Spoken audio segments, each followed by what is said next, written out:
Hello YouTube, welcome back to Nutkin Farm. It's late August 2021 and I've come back to the farm with a freshly minted government permit to leave Sydney to do some work.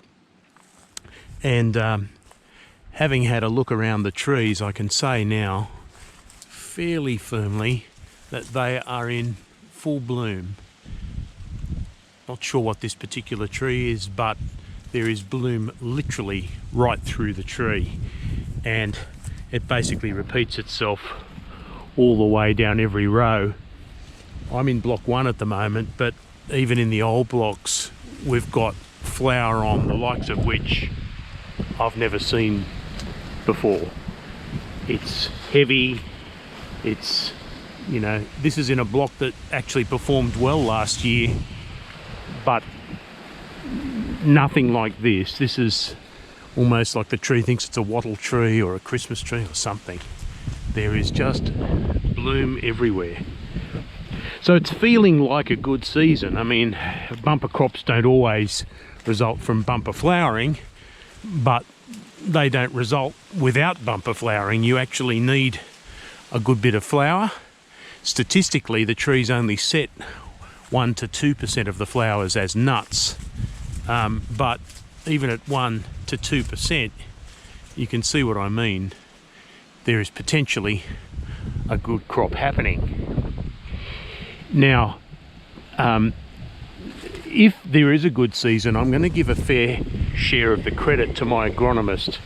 He's recommended things to me that other farmers in the area just aren't doing. We did negotiate what we would feed the trees first up. Ordinarily it would be an eco growth granular feed, and we would do manure next, and we'd do some lime. Now we switched that around, and these brown spots that you see on the ground, pardon my shadow, are a silica booster. It's a product I used last year with, I think, good effect, particularly in a block where we laid down a double dose of it in block 6. Partly chook manure, part silica derived from diatomaceous earth, which is a natural product. It's an organic food. We thought we'd put that down earlier, one, because the soil lacked a bit of organic matter, lacked a bit of cation exchange for the technically minded, and this was going to address that, plus add a bit more nitrogen than an eco growth feed would do when you do the mathematics on what each fertilizer contains. It's down now. It'll start having an effect on the tree soon. Not for flowering. The energy for this flowering came from the February feed last year, even the Christmas feed last year. That's what went into this year's flowering. And last season it didn't flower very well. This season, for some reason, everything seems to be aligned. Now, with a lot of excitement around the flowering, it's not just my farm, it's most of the Northern Rivers, which had a fairly bad season and now looks like they're in a fairly good one.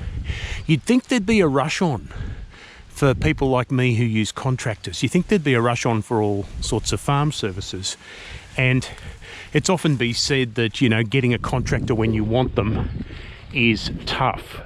But I must have been lucky. I got spraying when I needed to. I got fertilising yesterday, and there was 5 mils of rain this morning.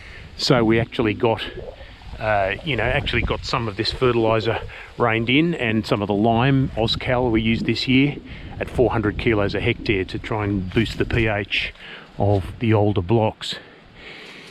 And the spray contractor turned up just at the right time for spraying these flowers, and so did the fertiliser contractors. So 2 from 2 possible. And what we were spraying, which was a combination of Transform, which is a reasonably bee-friendly lace bug systemic insecticide, and Indoxacarb, which was after the early stages of macadamia seed weevil. Almost no one was spraying those things. They were spraying diazinon, which is a heavy organophosphate that's about to be banned, but they weren't spraying indoxacarb. The reason my agronomist wanted me to spray indoxacarb was that macadamia seed weevil egg laying happens about now and starts attacking little nuts when little nuts form. Often you then spray as a reactive measure to get the macadamia seed weevil as they're sort of starting to feed on the nuts. But we did one early this year, and the early feedback from the orchards that my agronomist has been to is that he sees spiders and bees, you know, absolutely happy, but the lace bug is dead and there is no egg laying of macadamia seed weevil. So even if we need to do another spray for it later, we've nipped it in the bud, and if we're really lucky, we've broken the breeding cycle of macadamia seed weevil, and we may not even need to spray for it again. So, timing. A wonderful thing. Yes, I know it's hard to get contractors sometimes, and some people have much worse luck than I do, but if you're a Pitt Street farmer or George Street farmer, don't automatically believe the doom and gloom about relying on contractors. If you can find good ones, you can actually get what you want if you line it up okay. So we've got spray, we've got fertilizer, and we've got flowers coming out the wazoo. What happens next? Well, we need pollinators to get in amongst these flowers, get in amongst the pollen while they feed for the pollen, rustle their bums around and spread pollen from tree to tree so that these flowers can become nuts. Now, pollinators have been in a little bit short supply, particularly since the bushfires and the droughts that the area's had in the last couple of years. Bee populations have been down, certainly naturally. I've got a couple of feral hives on the property, one in a great big fig tree and another in a hollow in another tree around the centre of the orchard. Well placed. But there's absolutely no way bees that have to live year round can handle this amount of flower. Some people bring beehives in. Others, like Garth, have hives of native bees, which can range around 500 metres up and down a row, and you could argue that native bees are perhaps the most natural pollinator for macadamias because they were the things that were around when the species was around, and they're great. They can't travel too far. A standard European honeybee can travel 5 kilometres, and they're a bit bigger and bustlier than the natives, but my agronomist prefers them in the sense that they're a bit easier and they've got slightly longer range, and he finds them a little more effective at pollinating large orchards of macadamia flowers. And that's where, funnily enough, I've had help from my plumber with these little critters. Now, often, and it's word of mouth, people will bring in beehives like the ones you see here. These are, sometimes they're polystyrene. My plumber, who happens to also be a beekeeper, and this is a thing in the Northern Rivers, everyone's got two professions.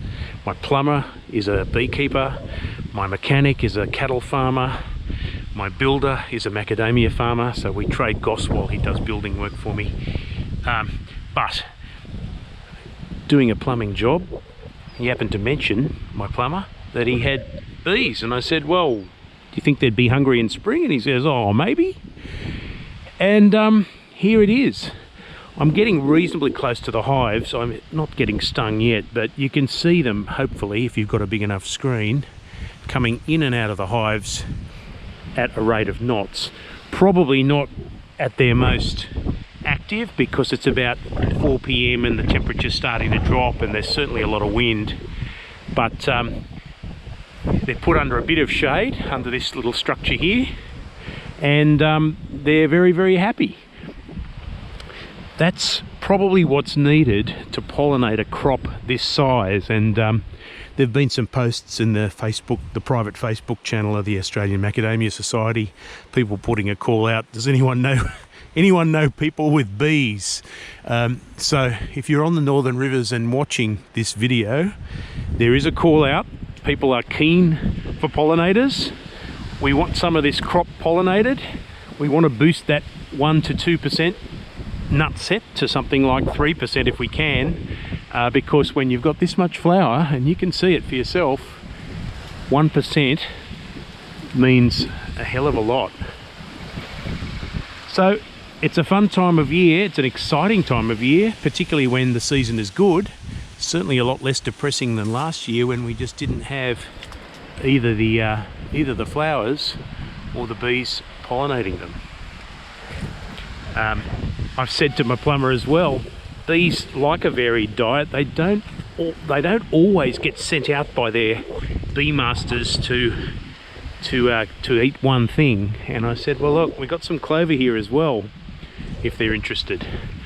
So we hope within about a month's time, my plumber's going to have hivefuls of the most delicious honey, because macadamia honey's good stuff.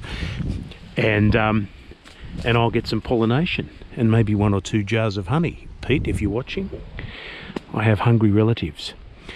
I'm going to sign off for now. I will bring you another video shortly. In the meantime, have a lovely end of winter, because here it's all spring. Catch you soon.